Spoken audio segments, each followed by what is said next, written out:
Hello viewers, આજે આપણે બનાવીશું ગુંદરના લાડવા, જે આપણે શિયાળામાં ખાવાથી આપણે હેલ્થમાં બહુ જ ફાયદો થાય છે। તો હવે આપણે લાડવા બનાવવાની શરૂઆત કરીશું। તેના માટે મેં એક મોટો ચમચો ભરીને દેશી ઘી લીધું છે। તેની અંદર ખારેકને 2 મિનિટ સુધી મેં શેકીને પીસી લીધી। હવે આપણે કોપરાને પણ 2 મિનિટ સુધી શેકી લઈશું।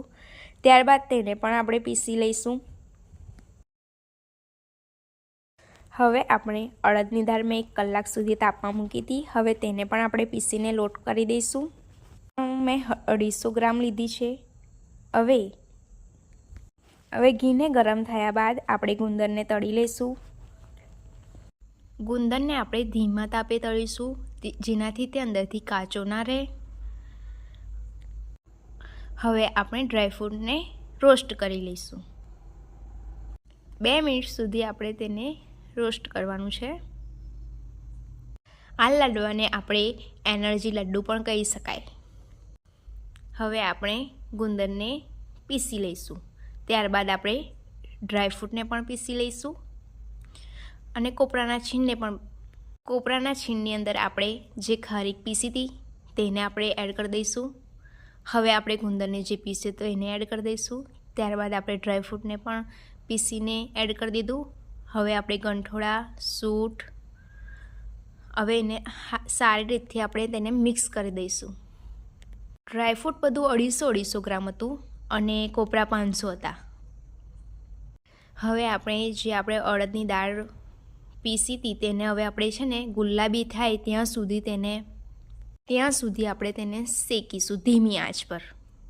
આપણે તેને ધીમી આંચ પર શેકવાનું છે। જો તમે એને ફૂલ ફ્લેમ પર શેકશો તો તે બળી જશે અને લોટ કાચો રહેશે, એટલે એને ધીમી આંચ પર શેકાવા દેવાનું છે।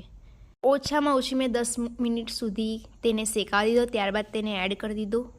હવે હું ઘઉંનો જાડો લોટ તેને પણ હું શેકાવા દઈશ 10 થી 15 મિનિટ સુધી। આને પણ એ જ રીતે આપણે શેકાવા દઈશું ગુલાબી થાય ત્યાં સુધી। તેને પણ આપણે અંદર મિક્સ કરી દઈશું। ત્યારબાદ આ જ રીતે ગોળને પણ આપણે ઘીમાં ખાલી મેલ્ટ થવા દઈશું, તેનો પાયો નથી કરવાનો। જો આપણે પાયો કરીશું તો આપણા લડ્ડુ ડ્રાય થઈ જશે, જેમ લાડવો નહીં વળે, કડક થઈ જશે। આ જ રીતે આપણે ગોળને પણ મિક્સ કરી લીધું છે। આ બધા મિશ્રણને જ્યાં સુધી ગરમ હોય ત્યાં સુધી લડ્ડુને આપણે તેનો શેપ આપી દેવાનો છે ગોળ।